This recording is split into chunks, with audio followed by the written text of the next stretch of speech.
ମୋ ଗାଁ ଚୌମୁଖ।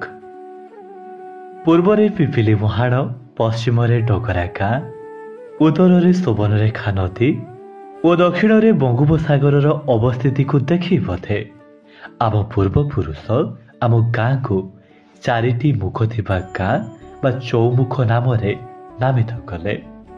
ଆମ ଗାଁର ଅଧିକାଂଶ ଲୋକ କୃଷିକୁ ନିଜର ଜୀବିକା ମାନନ୍ତି। କେବଳ ନିଜ ନୁହଁ, ଅନେକ ଲୋକଙ୍କୁ ବି ଜୀବିକା ଦିଅନ୍ତି।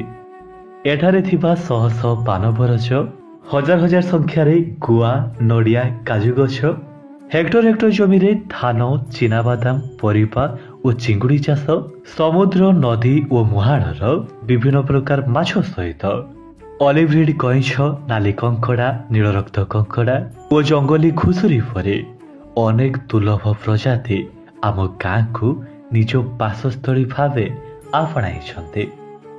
ଏହା ସହିତ ଆମ ଗାଁର ସୌନ୍ଦର୍ଯ୍ୟକୁ ଅଧିକ ପ୍ରଜ୍ୱଳିତ କରେ ଏଠାକାର ସୁଦୀର୍ଘ ଝାଉଁ ଜଙ୍ଗଲ ଓ ନୂତନ ଗ୍ରାମ୍ୟ ଉଦ୍ୟାନ।